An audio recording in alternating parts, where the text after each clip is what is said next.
종택 씨의 새 집에 새 침대가 들어왔습니다.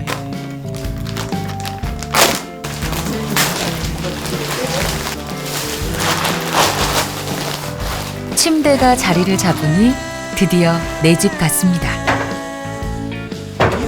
올라가 보실래요? 괜찮은 것 같아요. 괜찮아요? 네. 여기 한번 보시고 표시를 좀 해주세요. 이거 하나 드세요. 아유, 감사합니다.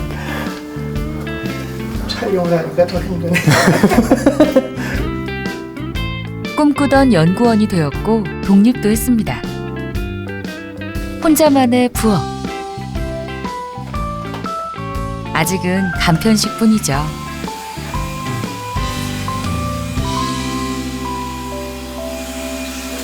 저는 지금 내가 왜 결혼을 해야 되지? 라고 항상 질문 던지며 살아가고 있는 남자 한종택이라고 합니다. 저는 아직 비혼주의자이기 때문에 굳이 내가 연애는 할 수 있겠지만 결혼까지는 해야 될지는 잘 모르겠다. 그게 또 이제 왜 나한테 필요한지에 대해서 이제 계속 질문을 던지고 있는 단계이죠. 결혼을 하지 않겠다고 작정을 했으니 종택 씨에게 이 공간은 신혼집처럼 의미 있는 곳입니다.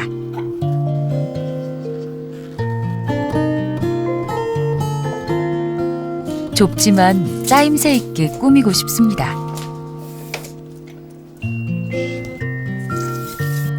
이제 공간이 또 얼마나 남을지를 봐가지고 이제 좀 공간들을 활용할 수 있는 방법을 좀 찾아보려고요.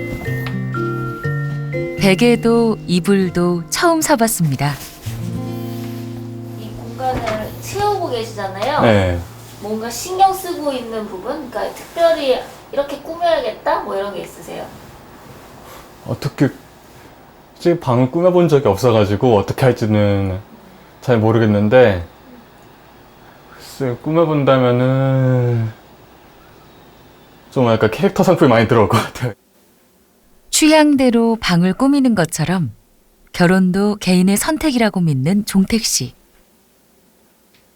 비혼을 생각한 건 긴 연애가 끝나고부터입니다. 그래서 한 4년 정도 연애를 했었는데 그래서 저도 그 사람이랑 같이 결혼을 한다면 좋을 것 같다라는 막연하게 생각을 했었어요. 굉장히 막연하게. 그래서 나한테 결혼이라는 게 왜 필요하지? 내가 결혼을 했을 때 정말로 행복하게 살 수 있는 사람일까? 스스로 여러 가지 질문들을 던져보았기 때문에 어느 정도 확신을 가지게 된 것 같아요. 종택 씨처럼 생각하는 사람들은 점점 많아집니다. 2018년 우리 국민 중 과반수는 결혼이 필수가 아닌 선택이라고 말합니다. 미혼의 경우 그 수치는 더 떨어집니다. 남성은 36.3%, 여성은 22.4%만 결혼해야 한다고 답했습니다. 미혼 남녀 3분의 2가 결혼이 필수가 아니라 선택이라고 보는 겁니다. 기성세대는 어떤 이제 혼인 여부를 특히 남성들 같은 경우에 혼인해서 가족을 부양하는 과정을 어른이 되는 과정으로 이제 자연스럽게 내면화시켰는데 현재 청년세대 남성들은 그런 과정 자체가 내가 그냥 인생을 살아가는 데 있어서 하나의 선택이지 무슨 굳이 어른이 된다거나 사람이 되는 과정이 아니라는 가치관을 이미 대지하고 있는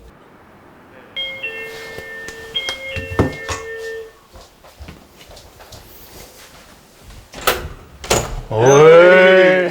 서울에서 손님이 왔습니다. 어서 오세요. 이 누추한 분이 이런 귀한 곳에. 예. 선물 어?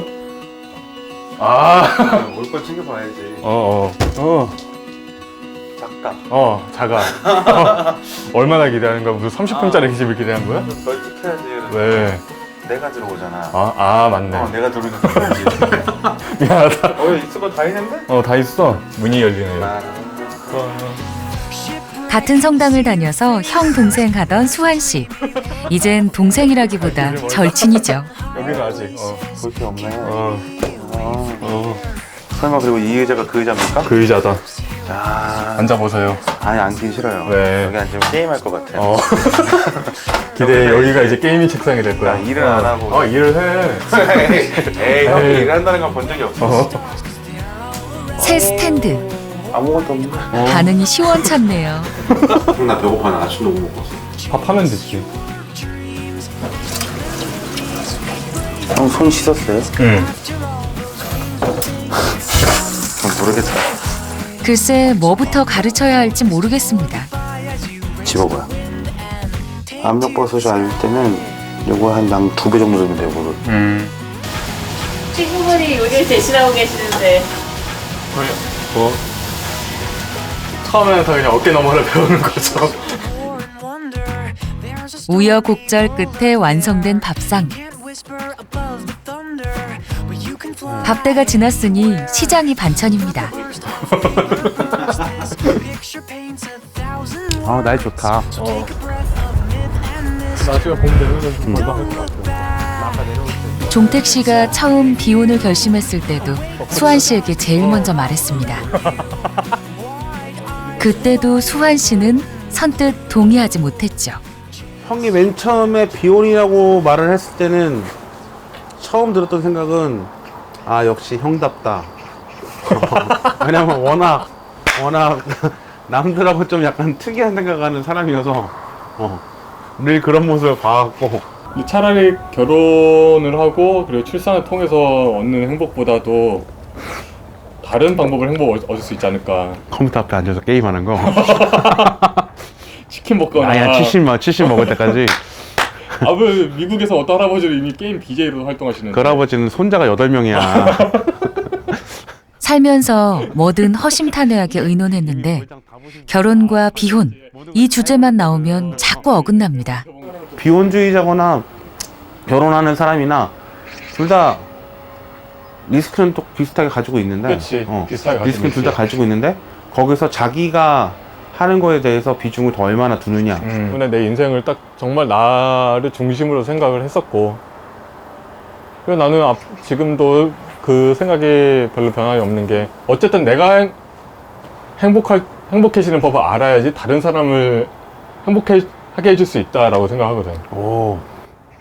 그러니까 내가 종택 씨 자신만 생각하면 확신이 있지만 가족은 또 다른 문제입니다. 추천해보고 싶고 부모님들 이제 모임 같은 데 가시면은 누구 결혼했다 이런 얘기도 나올 거고, 거기에서 이제 우리 아들이 이제 비혼주의자다라고 말을 했을 때 과연 지인분들께서는 어떻게 생각하실지 좀 나도 솔직히 그게 많이 좀 우려가 되긴 해. 부모님을 생각하면 종택 씨의 비혼도 쉬운 길이 아닙니다. 종택 씨와는 달리 가족을 꾸리고 아이를 낳는 삶을 꿈꾸는 수환 씨. 내가 어렸을 때부터 이렇게 쓱 보면은 늦은 시간에 막 아빠하고 엄마가 막 일 끝나고 늦게 들어오셨는데 내가 가가지고 막 오셨냐고 하면서 달려가면은 그 순간 얼굴이 환해지면서 힘을 내고 나랑 놀아주고, 아빠랑 얘기하고 있어도 나도 행복해지는데 우리 아빠도 이제 나 보면 행복해하니까 지금도 뭐가 좋으신지 모르겠지만 그치. 내 주위에 있는 결혼한 친구들이나 결혼한 형나들 중에서 애 낳아가지고 얼굴이 행복해지지 않은 사람은 없어. 결혼을 하면 행복하게 살 자신이 있지만 현실의 벽은 높습니다. 뭐 집값도 잡는다고 하고 집값은 계속 꾸준히 올라가고 있고요. 일단은 네. 물가 같은 것도 뭐 내가 돈을 벌어가지고 돈을 저축해가지고 집을 살 수 있을 정도의 가격이 돼야지 이 집에 들어갈 거야 아니면 나는 저 집에 들어갈 거라는 꿈을 가지고 돈을 버는데 현실적으로 약간 많이 불가능한 일 같아서 집값을 낮추는 게 가장 중요한 일이라고 생각을 합니다. 수환 씨의 고민은 통계에도 그대로 드러납니다. 집값이 오르는 만큼 출산율은 떨어졌습니다. 집값이 가장 중요한 원인이라고 할 수는 없지만 이 그래프는 집값과 출산율이 상관관계가 있다는 걸 보여줍니다. 소득은 집값보다 더 밀접한 상관관계를 보여줍니다. 소득 1분위에 속하는 20, 30대 남성들 중 겨우 6.9%만 결혼을 합니다. 공교육이 제대로 예를 들면 아이들을 교육시킬 수 있고 사교육이 불필요하게 만든다면 우리가 너무나 잘 아는 정답처럼 비용이 들어갈 이유가 별로 없는 거거든요. 청년들도 만약에 청년이 직업을 얻게 되면 안정적인 주거들을 국가에서 보장해 준다면 그것도 마찬가지인 거죠.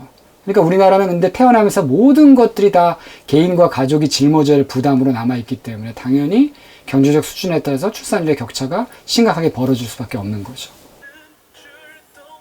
종택 씨 역시 안정된 직장을 갖기 전까지 하고 싶은 일을 미뤄왔습니다. 준태 씨가 생각하시는 비주얼이 나오고 그냥 딱 예상했던 정도. 아직 내 수준이 이 정도구나. 정도 아는 정도. 직접 해먹는 밥이 어설프지만 혼자 살면서 해보고 싶은 일이 많습니다. 세상 사람들 보기에는 철없고 이기적으로 보인다 해도 말이죠.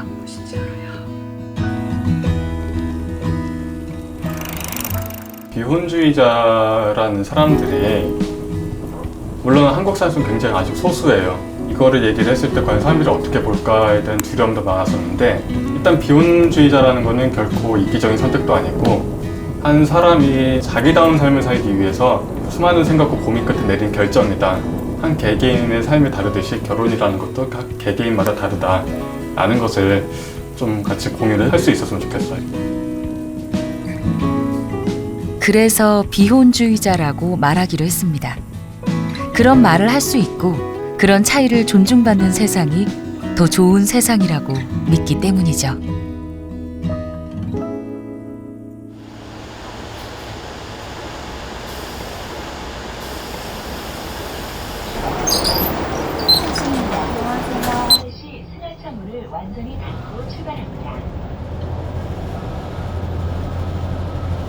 올해 31살의 혜은 씨는 공덕동에 삽니다. 이 동네 이사 온 지 얼마나 되셨어요? 한 3년 됐어요. 그리고 이 동네 좋아하죠.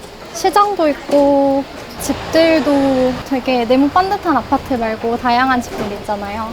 그래서 좋아해요. 부동산을 지나가면 늘 매물을 눈여겨봅니다. 지금 있는 집에서 방이 더 있으면 좋을 것 같아서요. 보니까 어떠세요? 비싸네요. 집이 너무 비싸요.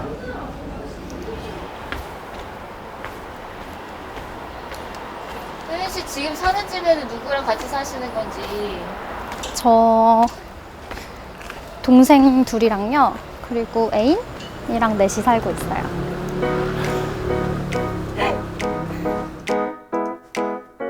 이 집에 이사 와서 창을 열면 벽이 아닌 하늘이 보인다는 게 참 좋았습니다. 3년째 살고 있지만 계약이 끝나면 어찌 될지 모릅니다.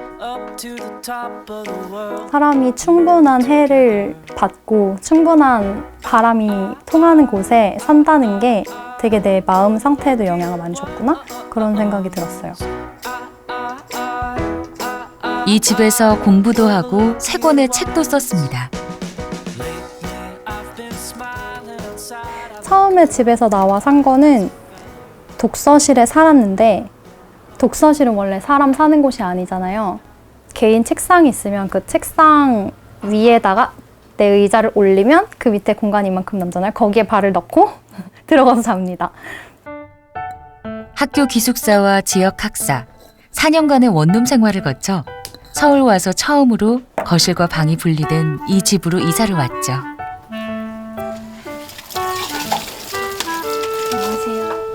안녕하세요. 안녕하세요. 네, 공덕동 하우스에 살고 있는 니문입니다. 안녕하세요. 저는 공덕동 하우스에서 살고 있는 홍주은입니다. 이 집의 막내 쫑이 씨입니다. 안녕하세요. 안녕하세요. 저희는 결혼을 하지 않고도 잘 살고 싶은 사람들이 모여서 같이 살고 있고요. 이 집에는 4사람이 삽니다. 혜은 씨와 니문 씨는 애인 사이, 혜은 씨와 준희 씨, 쫑이 씨는 남매 사이죠. 이들 넷은 친구입니다. 서로 반말을 하고 별칭을 부르죠. 그들이 사는 집은 부재가 있습니다. 공덕동 하우스 비혼지향 생활공동체. 이 이름으로 개간지도 내고 있습니다. 사람들은 보통 비혼이 이라고 생각했을 때 나는 젊어서 자유롭게 살고 싶어. 그리고 자기 개발하는 삶 이렇게 생각을 하는데 저는 그거랑은 좀 다른 생각을 하고 있거든요. 더 긴밀한 관계를 맺고 건강한 관계를 맺는 방법이 뭐가 있을까 고민을 하다 보니까 여기까지 오게 된 것 같아요. 그런데 어쩌다 다 이렇게 차려있고 너는 뭐 진주가 이렇게 부렁부렁 자라있니? 양식장도 아니고. 집에 있는 복장 아니잖아 우리 다. 아니 저는 안 씻으면 이 복장이에요. 아니면 연인이나 남매라는 관계가 있지만 이 가족들은 서로서로 친구입니다. 그게 쉬운 일은 아니었죠.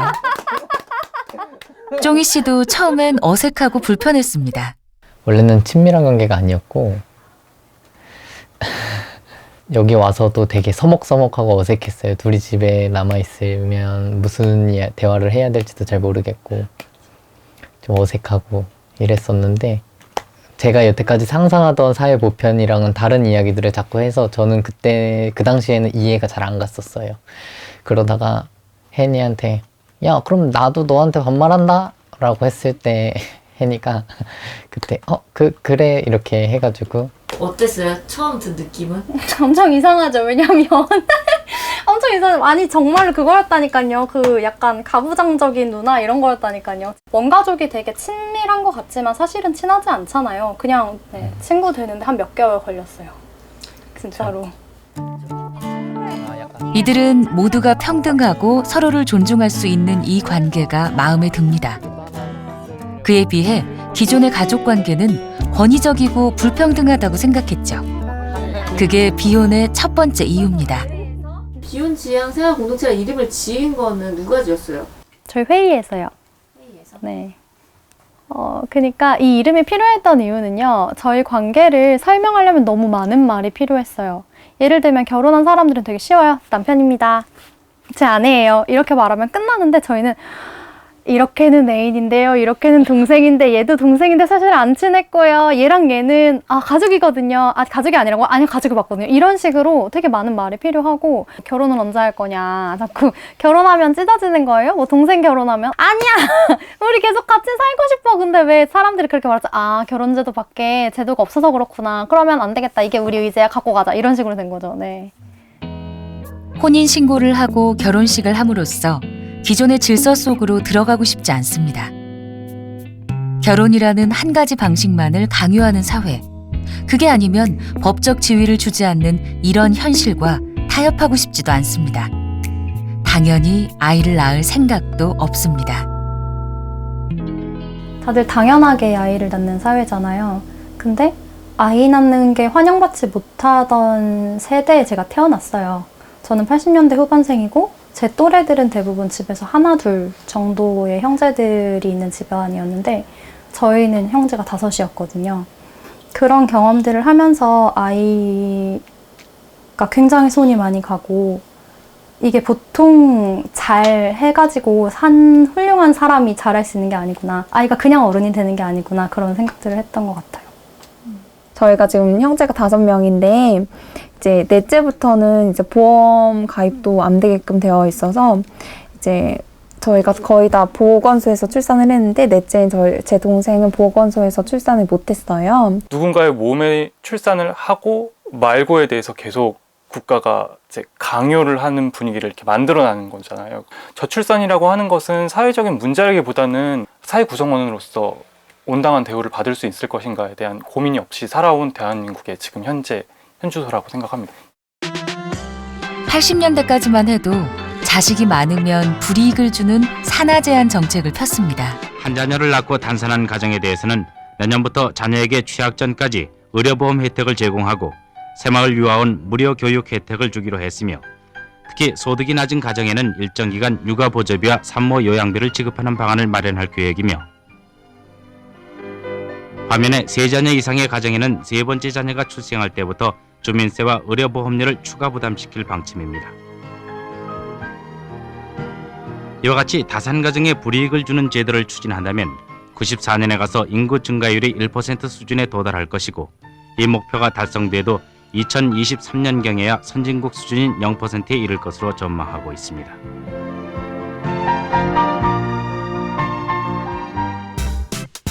그보다 앞선 70년대는 정부가 산하 제한을 주도했습니다. 신문하겠는데 예.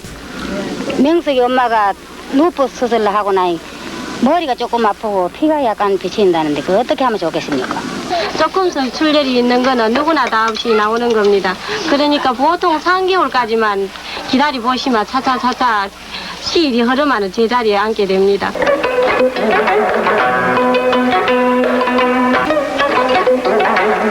마을의 이웃 부인들을 설득시키고 인도하여 시술반차까지 데려오는 일은 어려우나 또한 즐거운 일이다.